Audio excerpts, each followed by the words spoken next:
Hello, this is Azrael Dreamer. I haven't been doing any live readings lately. I feel that this has been a fault. Um, I've, is this stream even working? Let me. I feel like I need to double check on some things here.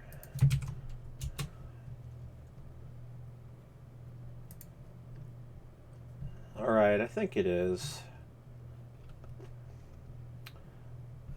Okay.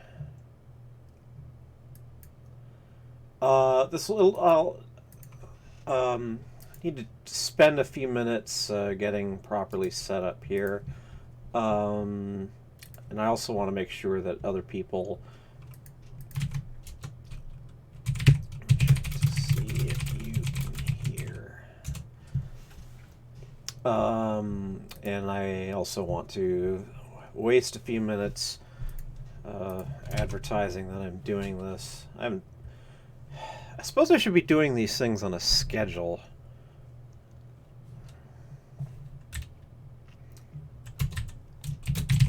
Decided to spend the afternoon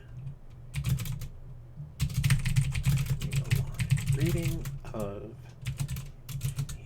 the Lovecrafts through the gates of the Silver Key.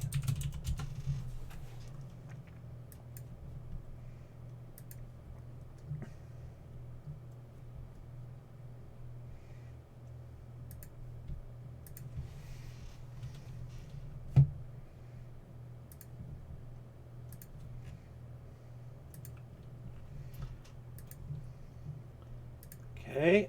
Oh wait, is there an error? Ugh.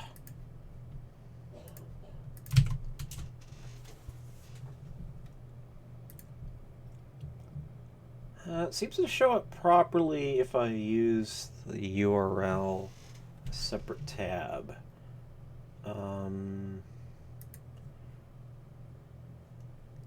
Alright. It's the thing that I've always found, well, all of us have found frustrating about streaming is that unless there's an audience, there's not really any way to tell if anyone can actually hear. Basically, if things are working properly. Um, and right now, no one is available to help me.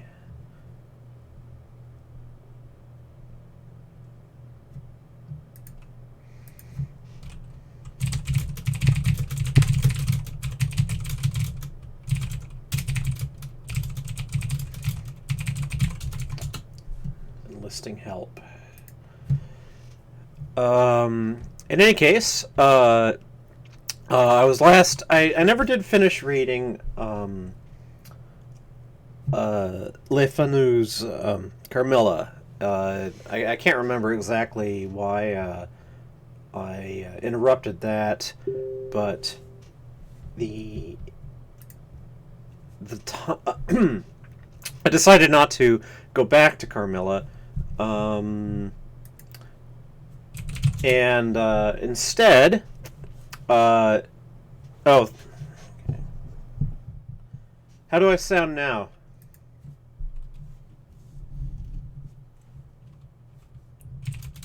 Do I sound better?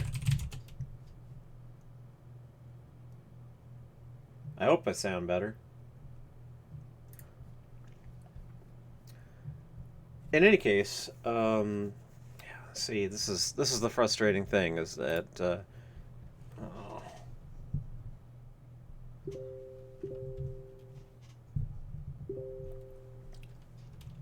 yeah, the it's a little bit hard to tell from just watching um, the the bar on the OBS window whether or not my voice is being overdriven or not. I'll try to sit back a little bit from the microphone. Better too quiet than too loud.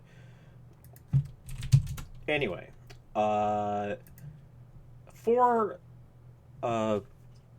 personal reasons, I have found that I feel that I need to acknowledge a certain entity, and um, I've decided that the way to do this, to do this duty, is to read a particular Lovecraft story called "Through the Gates of the Silver Key." This story is apparently a collaboration, or possibly a ghost-written effort. I know that Lovecraft, a number of stories that are credited to Lovecraft and another author are in fact mostly written by Lovecraft alone, but he was ghostwriting for the second author. I'm not sure if that's the case here. But in any case, the story is credited to H.P. Lovecraft and E. Hoffmann Price. I don't know who that is. And the title is Through the Gates of the Silver Key. And I begin with part 1. Oh, I should actually say before launching into the story that I will ad libitum alter a word here and there of the text that I am reading. Lovecraft had his early 20th century white American problems, more than his share of them, in fact, and I feel no shame at all in altering his text. If I see that something that I don't like is coming my way, and if you don't like that, well, sorry. That having been said, I now begin Through the Gates of the Silver Key. Part 1. In a vast room hung with strangely figured arras and carpeted with Bokhara rugs of impressive age and workmanship, 4 men were sitting around a document-strewn table. From the far corners, where odd tripods of wrought iron were now and then replenished by an incredibly aged servant in somber livery, came the hypnotic fumes of olibanum, while in a deep niche on one side there ticked a curious coffin-shaped clock whose dial bore baffling hieroglyphs and whose 4 hands did not move in consonance with any time system known on this planet. It was a singular and disturbing room, but well fitted to the business now at hand. For here, in the New Orleans home of this continent's greatest mystic, mathematician, and Orientalist, there was being settled at last the estate of a scarcely less great mystic, scholar, author, and dreamer, who had vanished from the face of the earth 4 years before. Randolph Carter, who had all his life sought to escape from the tedium and limitations of waking reality in the beckoning vistas of dreams and fabled avenues of other dimensions, disappeared from the sight of man on the 7th of October, 1928, at the age of 54. His career had been a strange and lonely one, and there were those who inferred from his curious novels many episodes more bizarre than any in his recorded history. His association with Harley Warren, the South Carolina mystic whose studies on the primal Naakal language of the Himalayan priests had led to such outrageous conclusions, had been close.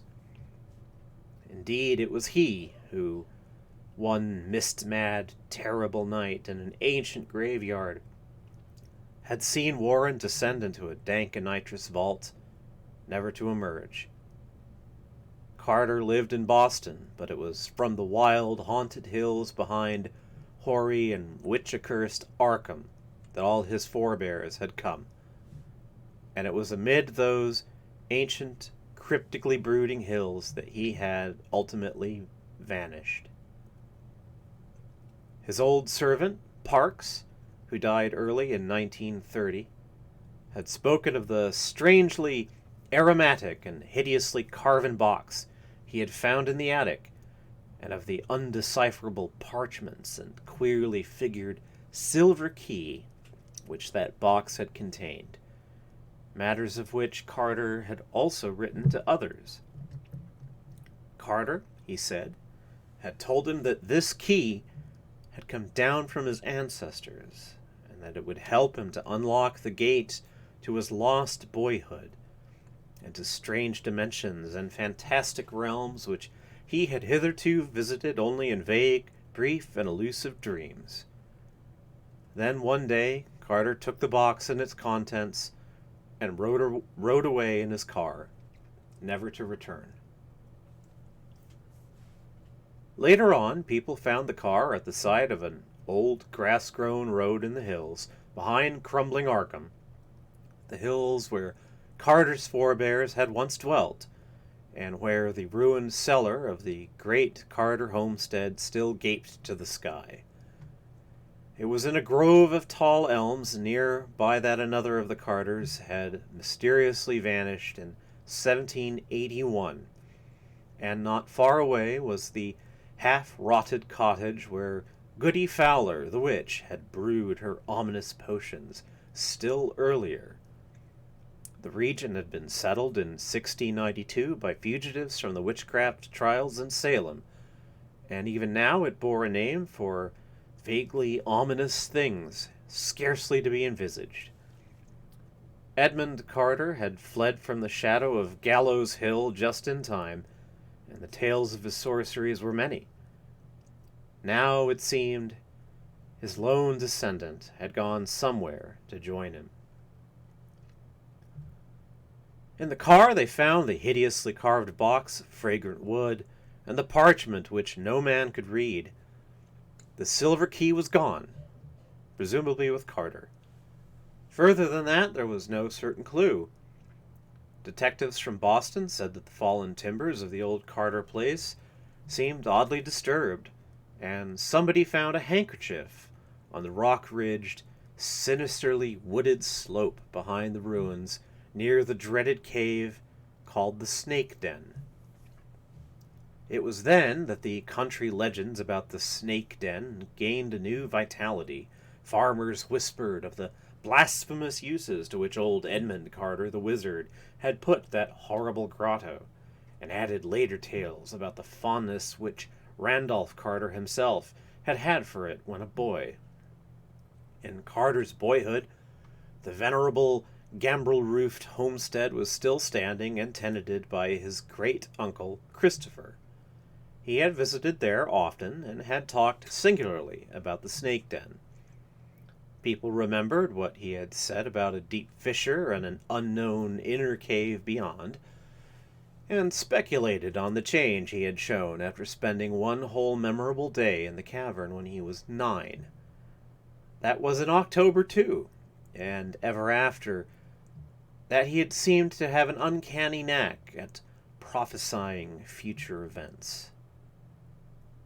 It had rained late in the night that Carter vanished, and no one was quite able to trace his footprints from the car. Inside the Snake Den, all was amorphous liquid mud, owing to copious seepage. Only the ignorant rustics whispered about the prints that they thought they spied where the great elms overhang the road, and on the sinister hillside near the Snake Den where the handkerchief was found.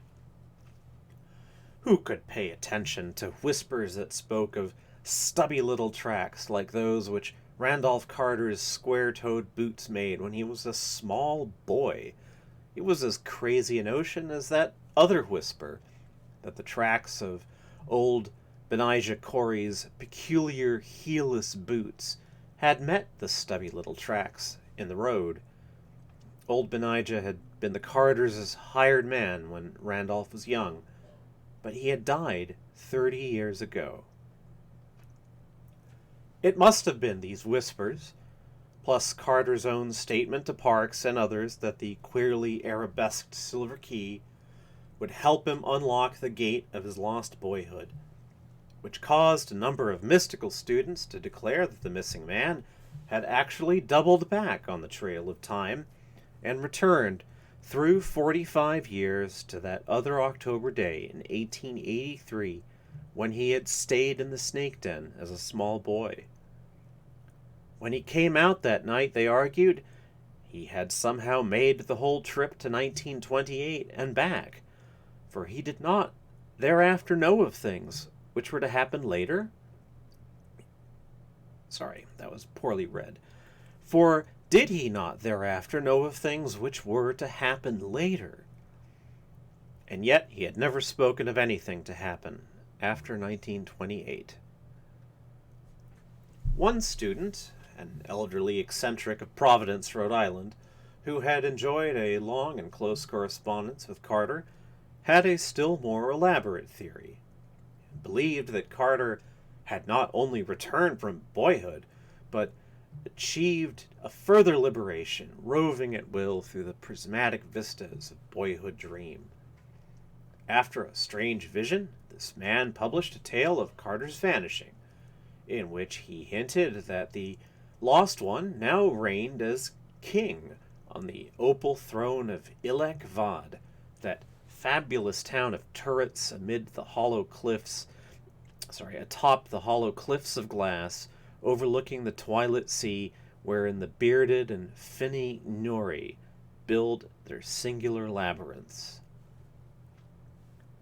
It was this old man, Ward Phillips, who pleaded most loudly against the apportionment of Carter's estate to his heirs, all distant cousins, on the ground that he was still alive in another time, and might well return some day.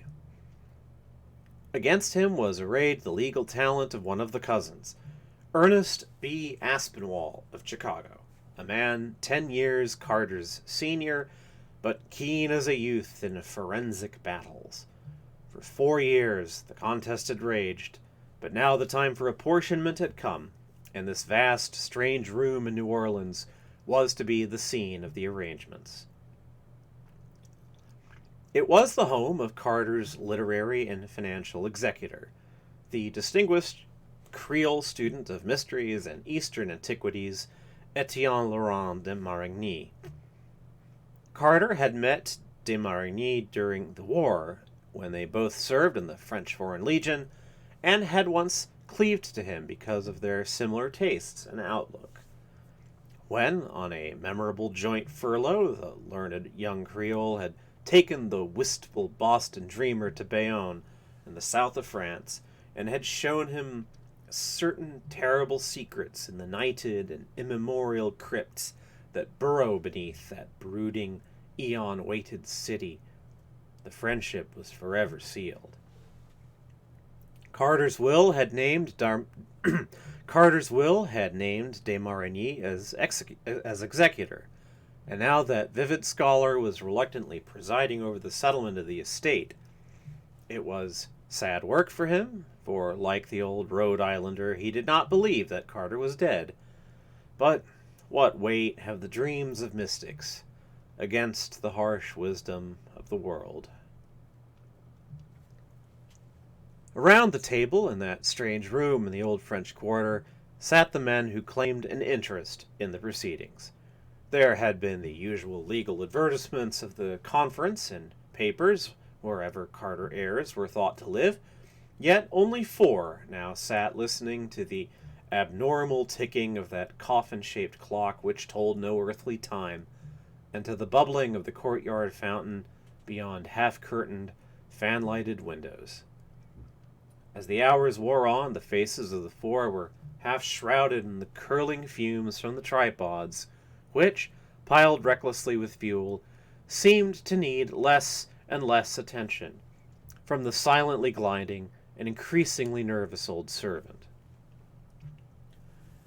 There was Etienne de Marigny himself, slim, dark, handsome, mustached, and still young. Aspinwall, representing the heirs, was white-haired, apoplectic-faced, side-whiskered, and portly. Phillips, the Providence mystic, was lean, gray, long-nosed, clean-shaven, and stoop-shouldered.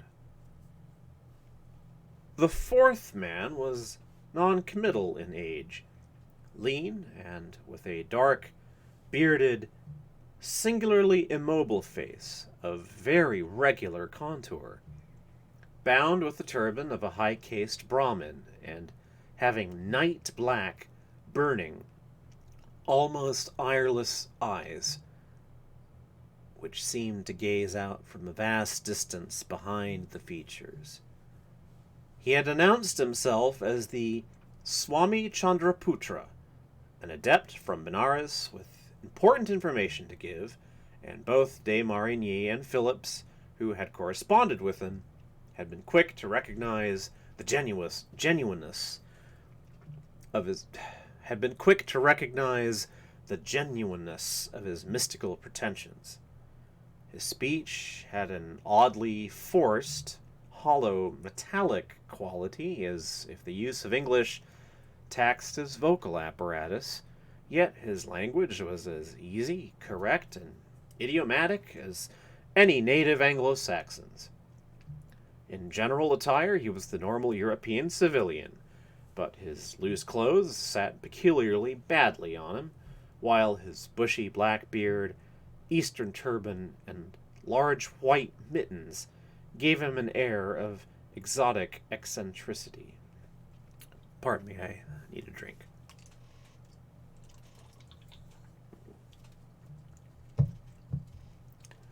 De Marigny, fingering the parchment found in Carter's car, was speaking.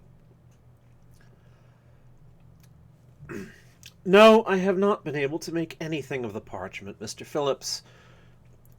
Sorry. Again. Let me start that over. No, I have not been able to make anything of the parchment. Mr. Phillips here also gives it up. Colonel Churchward declares that it is not Nakal, and it looks nothing at all like the hieroglyphs on that Eastern Island wooden club. The carvings on that box, though, do strongly suggest Easter Island images. The nearest thing I can recall to these parchment characters, notice how all the letters seem to hang down from horizontal word bars, is the writing in a book poor Harley Warren once had. It came from India while Carter and I were visiting him in 1919, and he never would tell us anything about it. Said it would be better if we didn't know, and hinted that it might have come originally from someplace other than the Earth. He took it with him in December when he went down into the vault in that old graveyard, but neither he nor the book ever came to the surface again.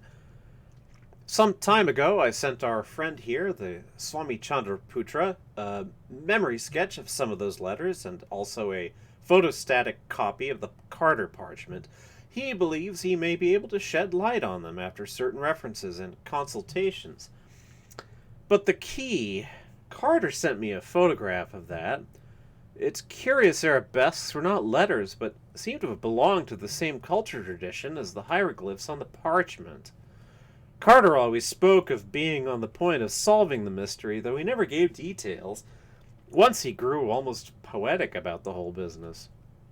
That antique silver key, he said, would unlock the successive doors that bar our free march down the mighty corridors of space and time to the very border which no man has crossed, since Shaddad, with his terrific genius, built and concealed in the sands of Arabia Petraea the prodigious domes and uncounted minarets of thousand-pillared Iram.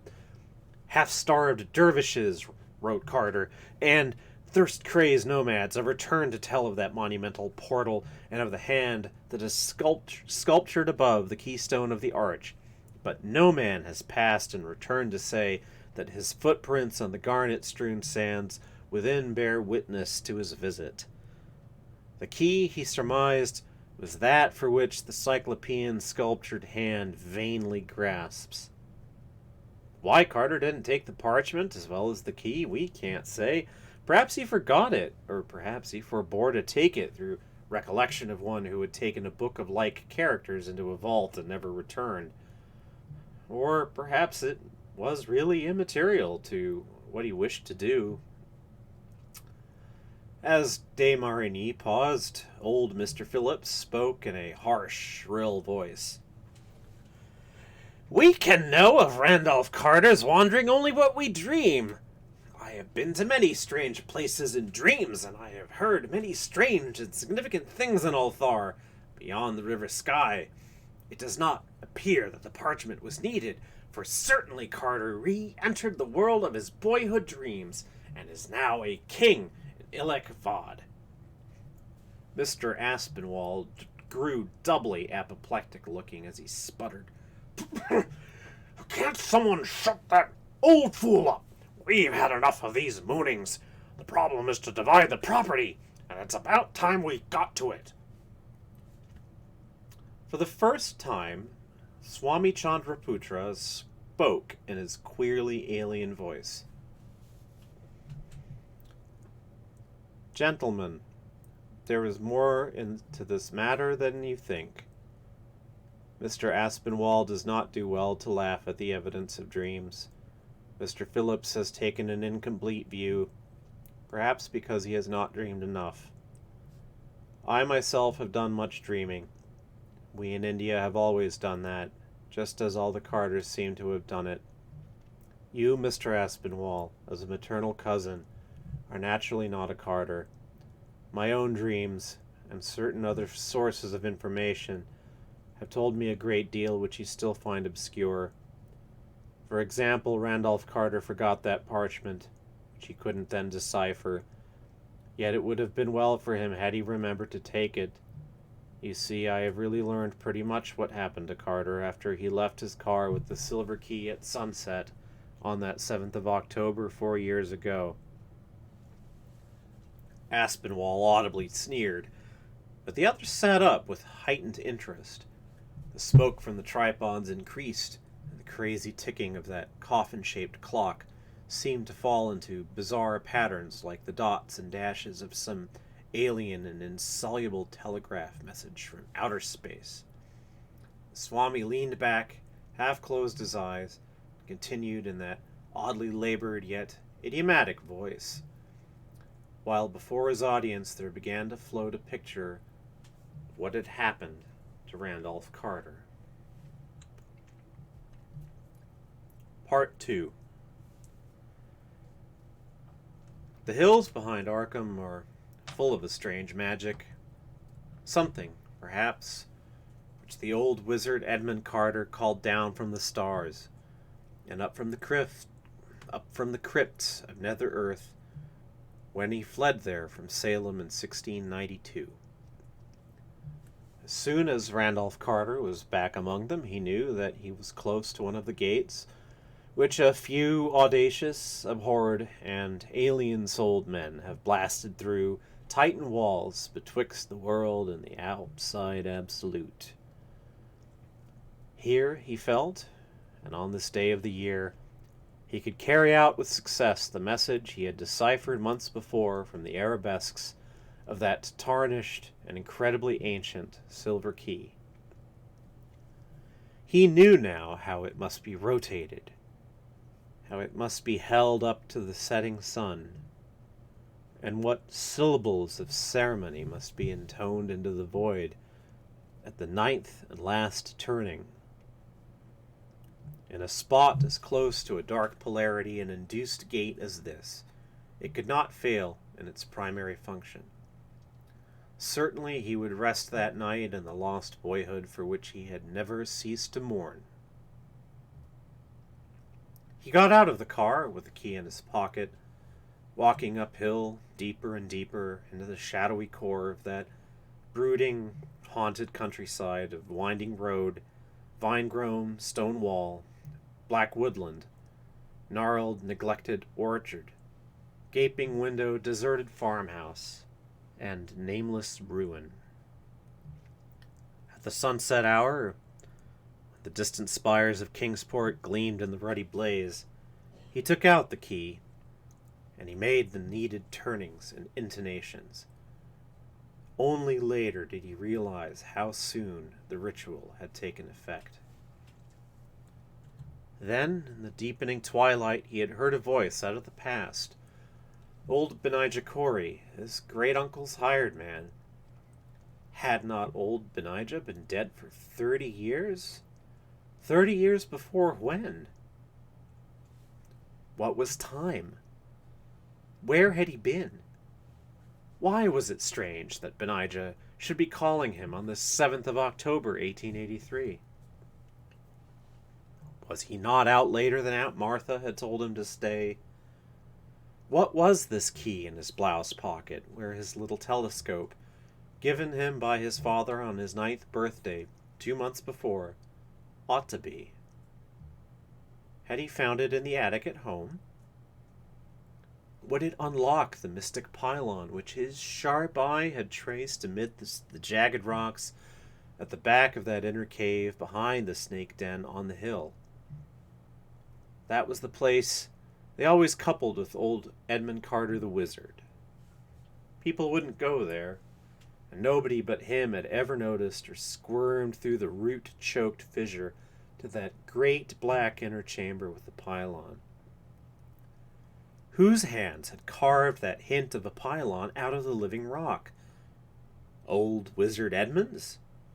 Or others that he had conjured up and commanded? That evening, little Randolph ate supper with Uncle Chris and Aunt Martha in the old gambrel-roofed farmhouse. Pardon me. Next morning, he was up early and out through the twisted-bowed apple orchard to the upper timber lot where the mouth of the snake den lurked black and forbidding amongst grotesque, overnourished oaks. A nameless expectancy was upon him, and he did not even notice the loss of his handkerchief as he fumbled in his blouse pocket to see if the queer silver key was safe. He crawled through the dark orifice with tense, adventurous assurance, lighting his way with matches taken from the sitting room. In another moment he had wriggled through the root-choked fissure at the farther end and was in the vast, unknown inner grotto, whose ultimate rock wall seemed half like a monstrous and consciously shaped pylon. Before that dank, dripping wall he stood silent and awestruck, lighting one match after another as he gazed. Was that stony bulge above the keystone of the imagined arch really a gigantic sculptured hand? Then he drew forth the silver key and made motions and intonations whose source he could only dimly remember. Was anything forgotten? He knew only that he wished to cross the barrier to the untrammeled land of his dreams, and the gulfs where all dimensions dissolve in the absolute. Part 3. What happened then is scarcely to be described in words. It is full of those paradoxes, contradictions, and anomalies which have no place in waking life, but which fill our more fantastic dreams, and are taken as matters of course till we return to our narrow, rigid, objective world of limited causation and tri-dimensional logic. As the Swami continued his tale, he had difficulty in avoiding what seemed even more than the notion of a man transferred through the years to boyhood, an air of trivial, puerile extravagance. Mr. Aspinwall, in disgust, gave an apoplectic snort and virtually stopped listening. For the rite of the silver key, as practiced by Randolph Carter in that black haunted cave within a cave, did not prove unavailing.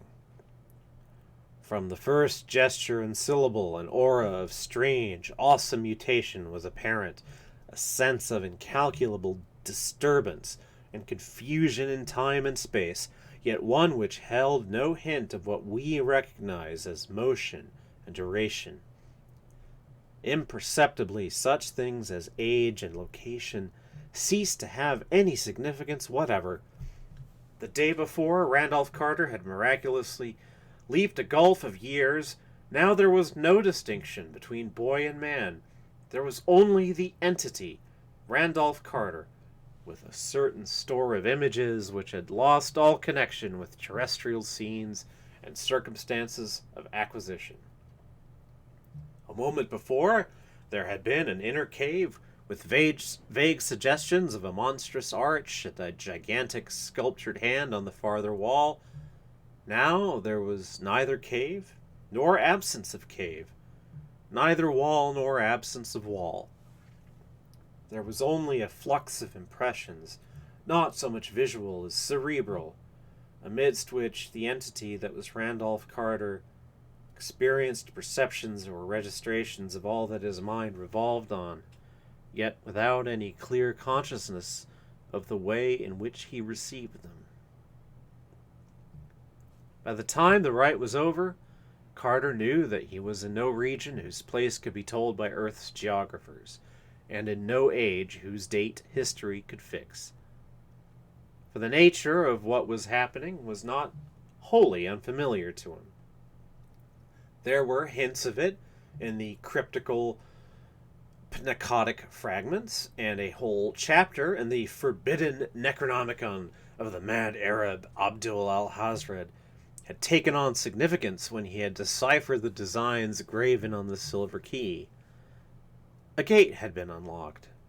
Not, indeed, the ultimate gate, but one leading from Earth and time to that extension of Earth which is outside time, and from which, in turn, the ultimate gate leads fearsomely and perilously to the last void, which is outside all Earths, all universes, and all matter.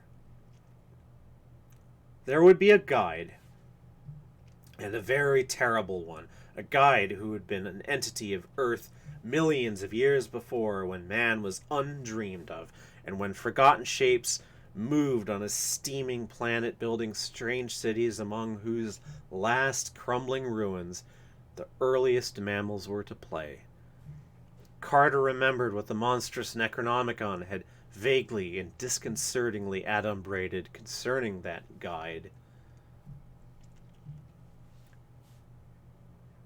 And while there are those, the mad Arab had written, who have dared to seek glimpses beyond the veil, and to accept him as a guide, they would have been more prudent had they avoided commerce with him, for it is written in the Book of Thoth, how terrific is the price of a single glimpse.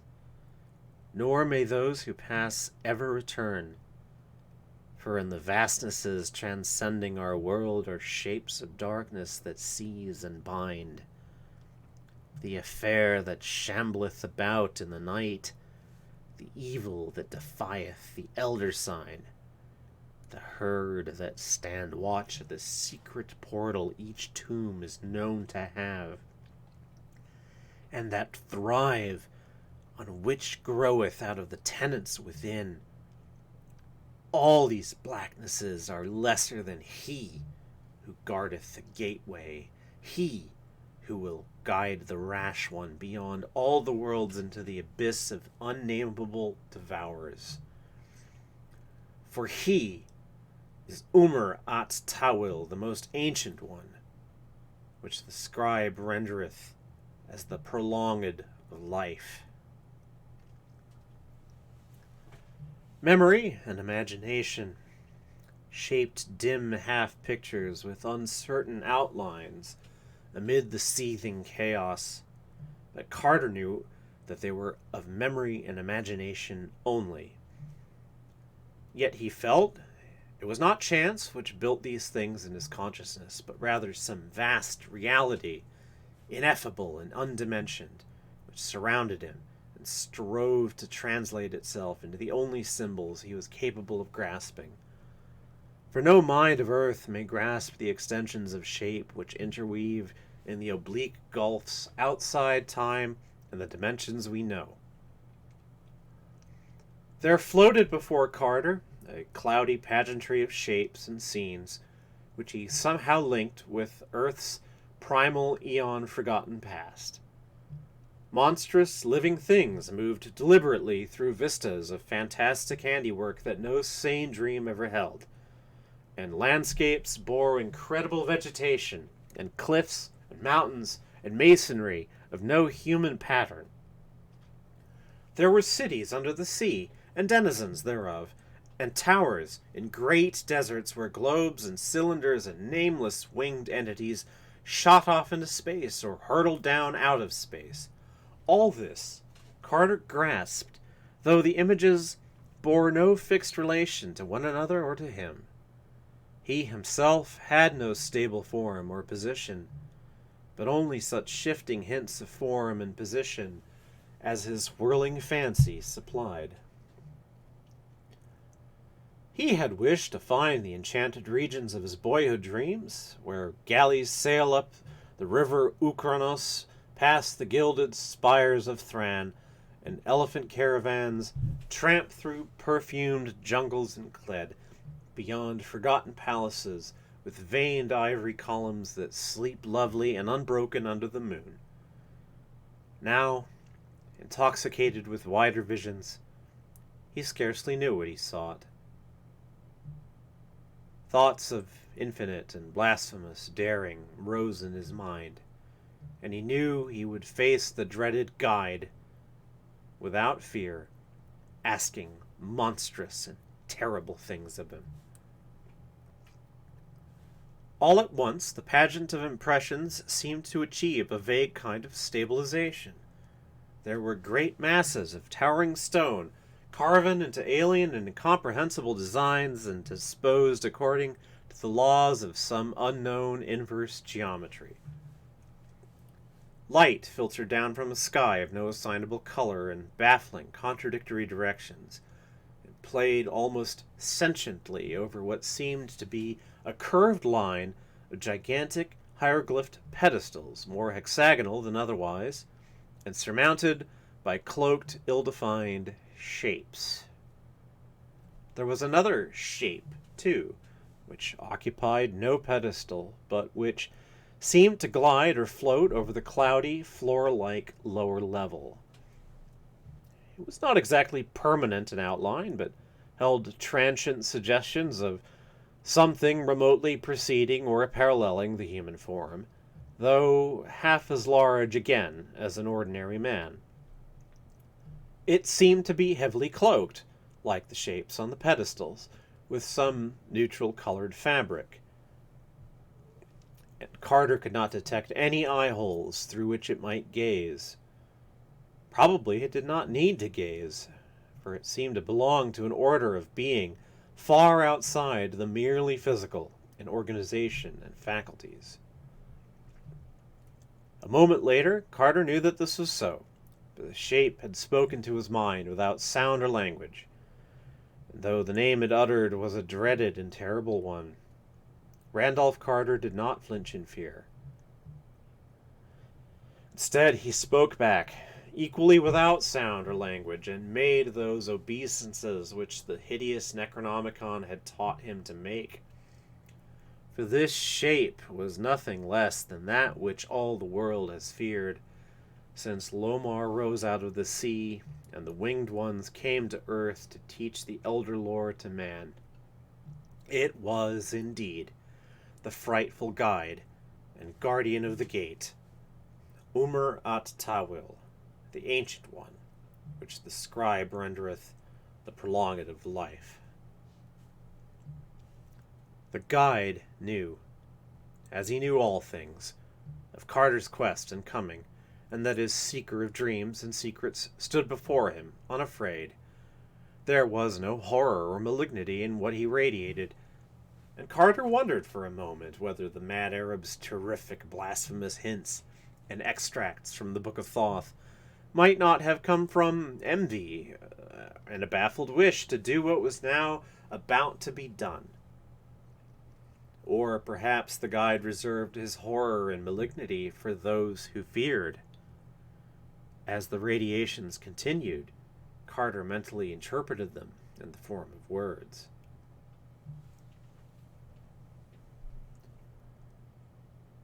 "I am indeed that most ancient one," said the guide, "of whom you know.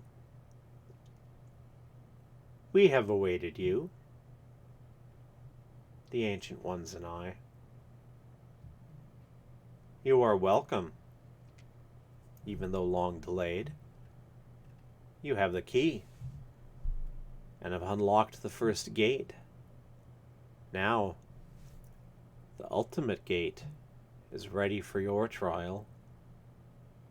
If you fear, you need not advance. You may still go back unharmed the way you came. But if you choose to advance..." The pause was ominous, but the radiations continued to be friendly. Carter hesitated not a moment, for a burning curiosity drove him on. "I will advance," he radiated back, "and I accept you as my guide." At this reply, the guide seemed to make a sign by certain motions of his robe, which may or may not have involved the lifting of an arm or some homologous member. A second sign followed, and from his well-learnt lore, Carter knew that he was at last very close to the ultimate gate. The light now changed to another inexplicable color, and the shapes on the quasi-hexagonal pedestals became more clearly defined. As they sat more erect, their outlines became more like those of men, though Carter knew that they could not be men. Upon their cloaked heads there now seemed to rest tall, uncertainly colored mitres, strangely suggestive of those uncertain nameless figures chiseled by a forgotten sculptor among the living cliffs of a high, forbidden mountain in Tartary. While grasped in certain folds of their swathings were long scepters whose carven heads bodied forth a grotesque and archaic mystery. Carter guessed what they were, whence they came, and whom they served, and guessed, too, the price of their service. But he was still content, for at one mighty venture he was to learn all. Damnation, he reflected, is but a word bandied about by those whose blindness leads them to condemn all who can see, even with a single eye. He wondered at the vast conceit of those who had babbled of the malignant Ancient Ones, as if they could pause from their everlasting dreams to wreak a wrath upon mankind. As well, he thought, might a mammoth pause to visit frantic vengeance upon an angleworm. Now the whole assemblage on the vaguely hexagonal pillars was greeting him with a gesture of those oddly carven scepters, and radiating a message which he understood. "We salute you, most ancient one, and you, Randolph Carter, whose daring has made you one of us." Carter saw now that one of the pedestals was vacant, and a gesture of the most ancient one told him it was reserved for him. He saw also another pedestal, taller than the rest, and at the center of the oddly curved line, neither semicircle nor ellipse, parabola nor hyperbola, which they formed. This, he guessed, was the guide's own throne. Moving and rising in a manner hardly definable, Carter took his seat, and as he did so, he saw that the guide had likewise seated himself. Gradually and mistily, it became apparent that the most ancient one was holding something, some object clutched in the outflung folds of his robe, as if for the sight, or what answered for sight, of the cloaked companions. It was a large sphere, or apparent sphere, of some obscurely iridescent metal, and as the guide put it forward, a low, pervasive half-impression of sound began to rise and fall, in intervals which seemed to be rhythmic, even though they followed no rhythm of earth. There was a suggestion of chanting, or what human imagination might interpret as chanting. Presently, the quasi-sphere began to grow luminous, and as it gleamed up into a cold, pulsating light of unassignable color, Carter saw that its flickerings conformed to the alien rhythm of the chant. Then all of the mitered, scepter-bearing shapes on the pedestals commenced a slight, curious swaying in the same inexplicable rhythm, while nimbuses of unclassifiable light, resembling that of the quasi-sphere, played round their shrouded heads. The Swami paused in his tale and looked curiously at the tall, coffin-shaped clock with 4 hands and hieroglyphed dial, whose crazy ticking followed no known rhythm of earth. "You, Mr. de Marigny," he suddenly said to his learned host, "do not need to be told the particular alien rhythm to which those cowled shapes on the hexagonal pillars chanted and nodded. You are the only one else in America who has had a taste of the outer extension. That clock, I suppose it was sent to you by the yogi poor Harley Warren used to talk about, the seer who said that he alone of living men had been to Yan Ho, the hidden legacy of the sinister Eon Old Lang, and had borne certain things away from that dreadful and forbidden city. I wonder how many of its subtler properties you know. If my dreams and readings be correct, it was made by those who knew much of the first gateway. But let me go on with my tale. At last," continued the Swami, "the swaying suggestion of chanting ceased. The lambent nimbuses around the now drooping and motionless heads faded away, while the cloaked shapes slumped curiously on their pedestals. The quasi-sphere, however, continued to pulsate with inexplicable light.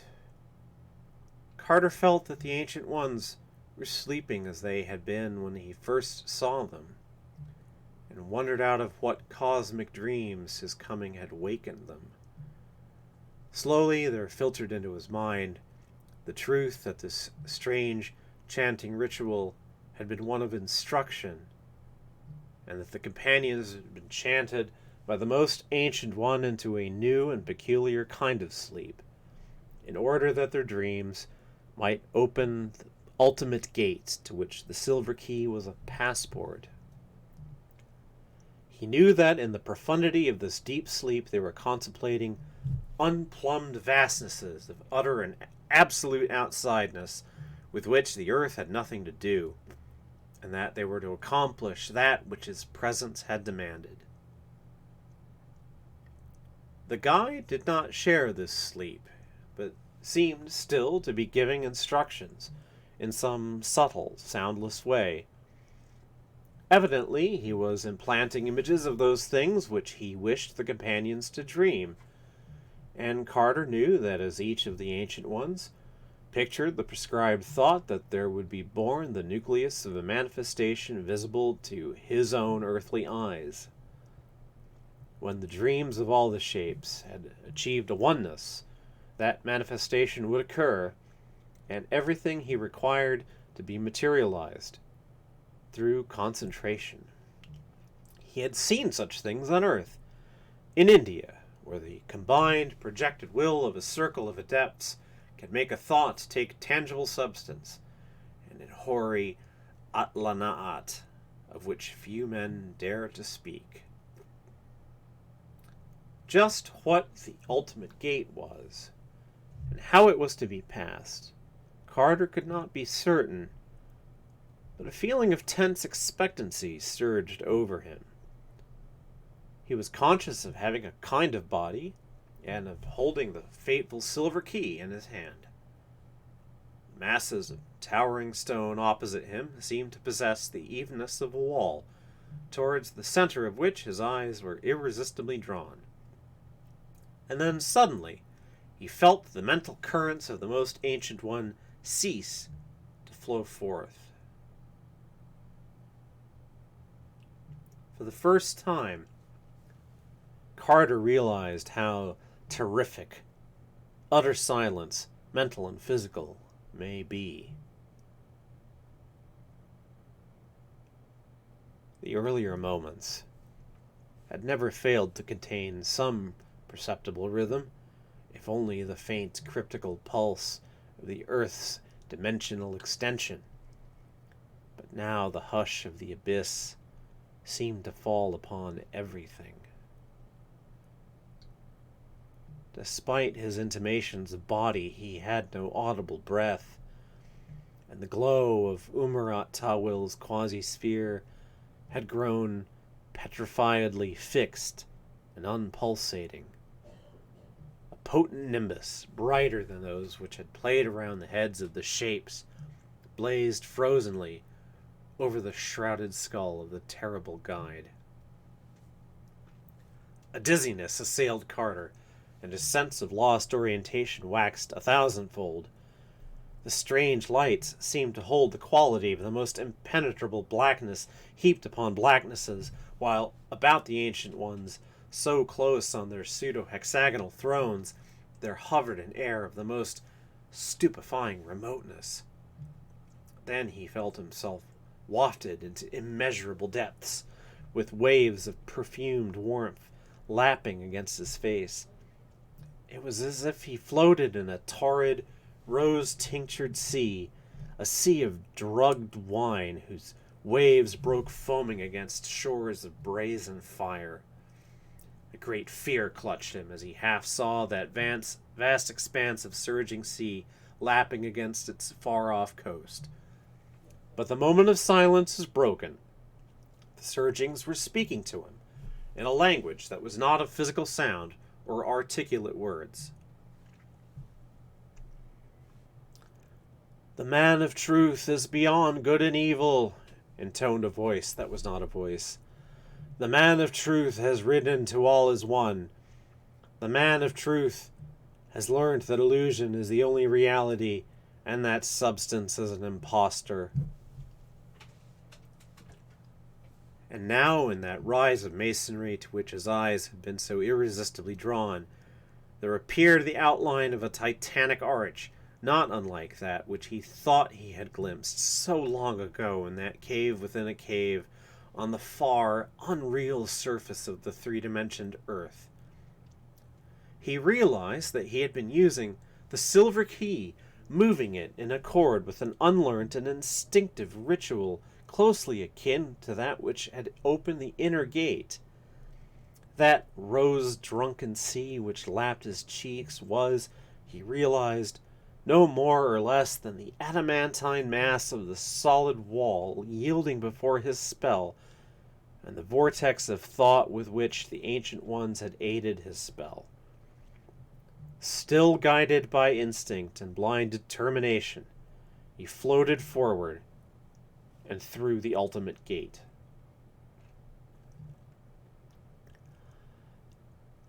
And that is the end of part 3, and with that, I think I need a break. That I'm about halfway through, and I will be commencing part 4 later today. But yeah, that's reading for an hour straight is a bit of a strain. In any case, this is fascinating material. I'm not sure what to make of it exactly. I should mention that this is a follow-up to another Randolph Carter story, which I believe is simply called The Silver Key. Let me look that up really quickly. Randolph Carter, Silver Key.